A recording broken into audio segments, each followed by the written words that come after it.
अव्यक्तोयम अचिंत्योयम अविकार्योयम उच्यते। आत्मा का स्वरूप ऐसा बतलाया, आत्मा निर्विकार है और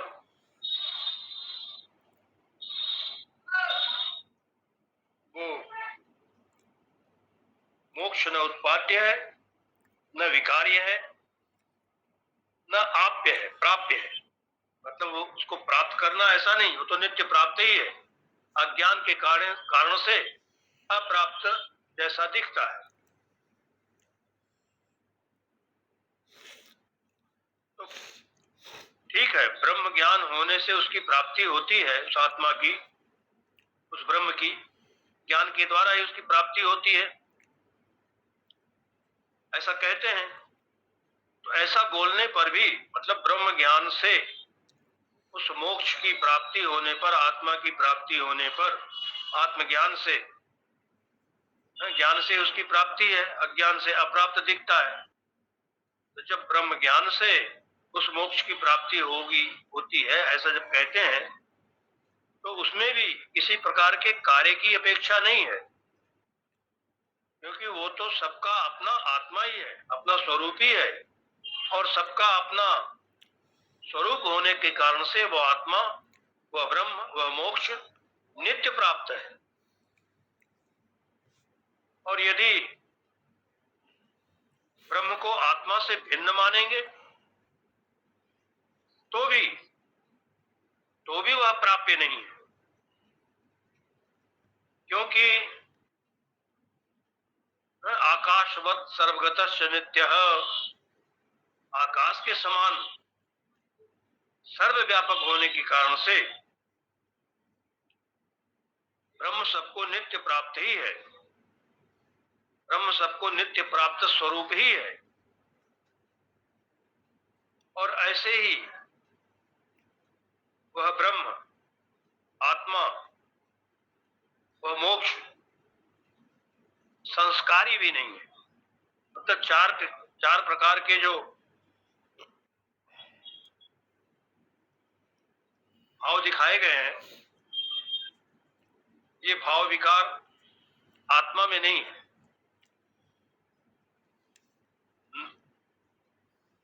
न उत्पाद्य है आत्मा, न विकार्य है। आत्मा से मेरा तात्पर्य मोक्ष कह लो, आत्मा कह लो, ब्रह्म कर लो, कह लो, एक ही बात है। तो न तो मोक्ष उत्पाद्य है कि मोक्ष पैदा करना है, मोक्ष नित्य आत्मा का स्वरूप है, आत्मा ही मोक्ष है, ब्रह्म ही मोक्ष है। और वो विकारी भी नहीं है, उसमें कोई विकार होगा तो पैदा हो जाएगा, दूध बिगड़ेगा तो दही बन जाएगा, ऐसा भी नहीं। और प्राप्य भी नहीं है, उसको प्राप्त करना है, क्योंकि वो नित्य प्राप्त है, व्यापक है, सर्वत्र है, सर्वगत है, इसलिए सबकी अपनी आत्मा है, प्रत्येक अभिन्न है वह ब्रह्म, वह मोक्ष, इसलिए वो सबका अपना स्वरूप ही है। और वैसे ही संस्कारी भी नहीं है। संस्कारी है मतलब किसी व्यापार के द्वारा उसको प्राप्त करेंगे,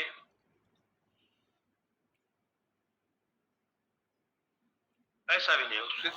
उस आत्मा को, मोक्ष को किसी व्यापार की अपेक्षा भी नहीं है।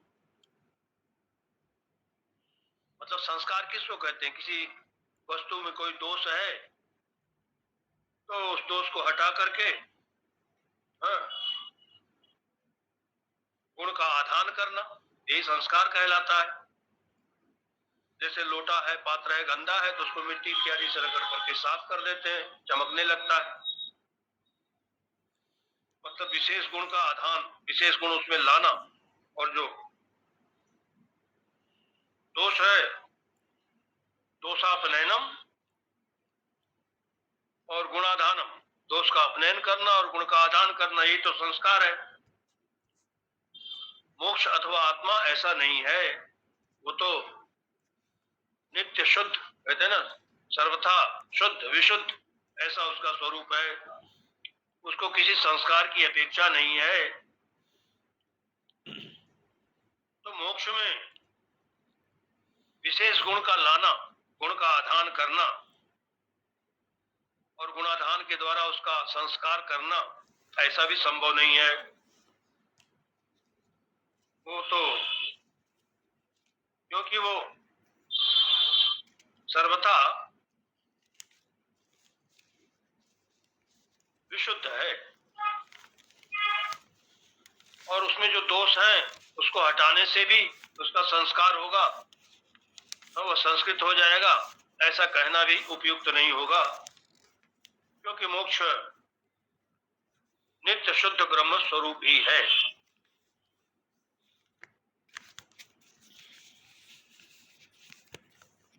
अब यदि कोई कहे कि जैसे घर्षण आदि क्रिया के द्वारा दर्पण को जब संस्कृत हो जाता है, दर्पण का जब संस्कार कर देते हैं तो वो उसमें भास्वरत्व धर्म आ जाता है, उस दर्पण में प्रतिबिंब पड़ने लगता है। वैसे ही उपासना आदि क्रिया के द्वारा आत्मा जब संस्कृत हो जाएगा, संस्कारित हो जाएगा, तो उसका अविद्या आदि जो मल है, आदि मतलब अविद्या, काम, कर्म, कर्म फल, ये सब जो मल है वो जब हट जाएगा तो आत्मा का जो मोक्ष रूप धर्म है वो अव्यक्त हो जाएगा। ऐसा यदि कोई कहे तो भगवान भाष्यकार कहते हैं ऐसा कहना भी युक्त नहीं है। क्यों?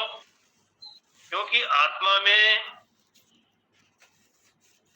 क्रिया के आश्रयत्व का सर्वथा अभाव, आत्मा किसी क्रिया का आश्रय नहीं है। आत्मा का स्वरूप ही श्रुति बताती है, निष्क्रियम, अक्रियम,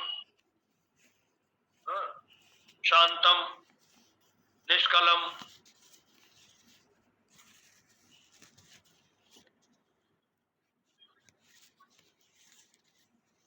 और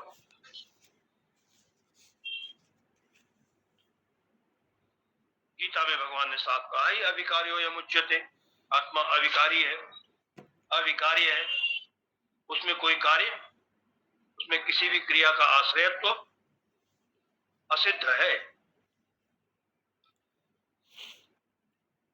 इसलिए आत्मा में स्वाश्रय क्रिया भी संभव नहीं, आत्मा के आश्रय से कोई क्रिया होती है ऐसा भी कहते बनता नहीं।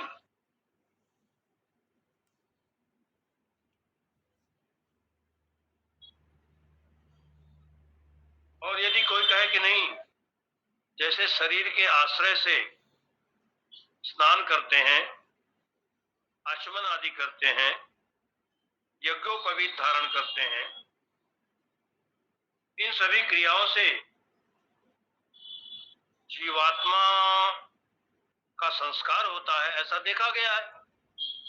उस संस्कार के लिए ही तो ये सब क्रिया करते हैं।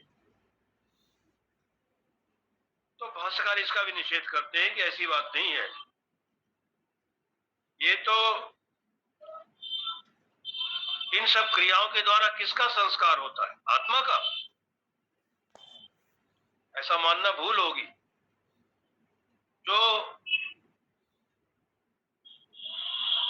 देहादि संघात से युक्त,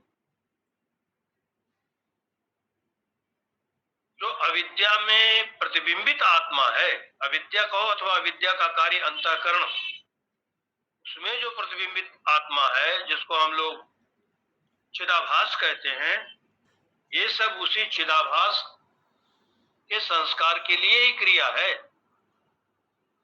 आत्मा का कोई संस्कार नहीं होता कि वो आत्मा संस्कार के द्वारा शुद्ध किया जाता है।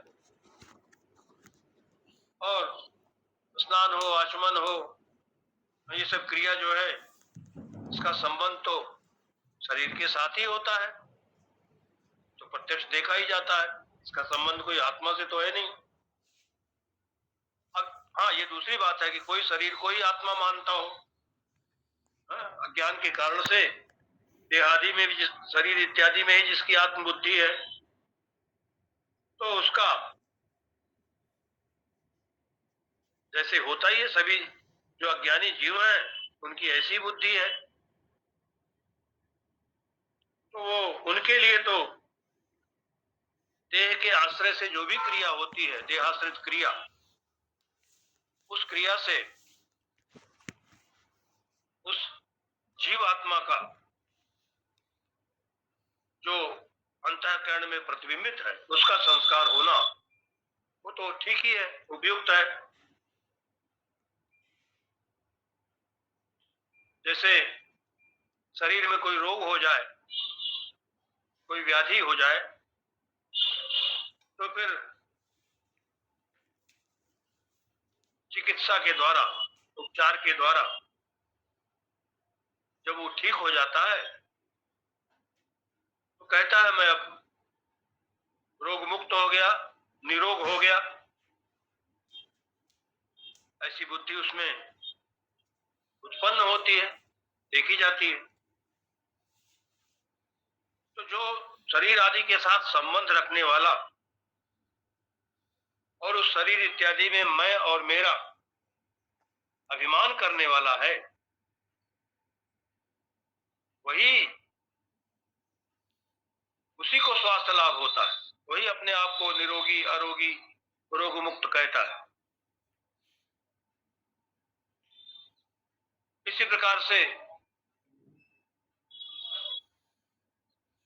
जो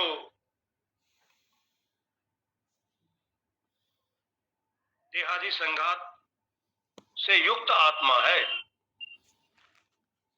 वही स्नान, आचमन, यज्ञोपवीत आदि के द्वारा मैं शुद्ध हूं, संस्कृत हूं, ऐसी बुद्धि उसमें उत्पन्न होती है। उसी का संस्कार कह सकते हैं, क्योंकि वह तो शरीर के साथ जुड़ा ही हुआ है, देह से संबद्ध है वह। और इस बात को श्रुति भी बतलाती है, हाँ?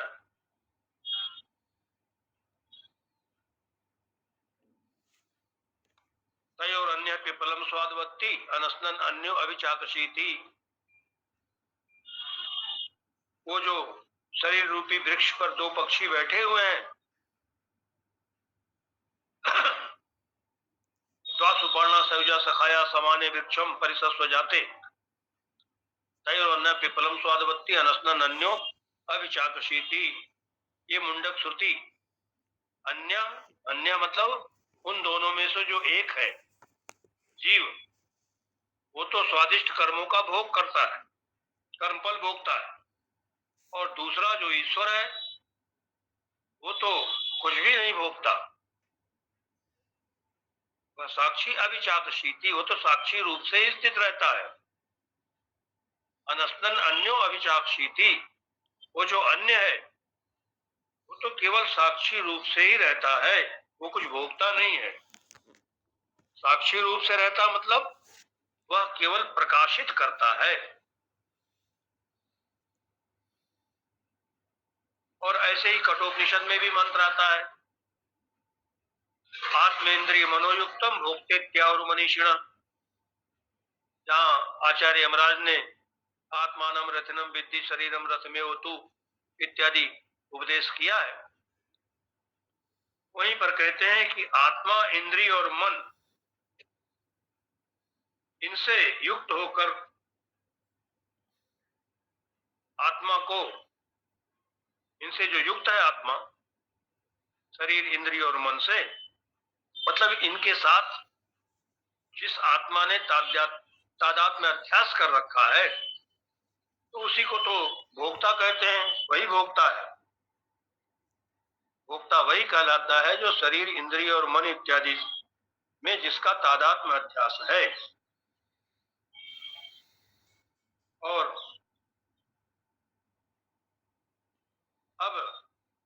सभी श्रुति वाक्यों से स्पष्ट हो जाता है कि अहम अहम मैं इस प्रतीति का जो विषयभूत प्रतीति वाला है, जिसको ये प्रतीति हो रही है अहम की, उस अहंकर्ता से ही, जिसको शरीर इंद्रिय मन इत्यादि में अहम भाव है, ऐसा अहंकर्ता ही सारी क्रियाओं को सिद्ध करने वाला है, उसी सभी क्रियाओं की सिद्धि होती है।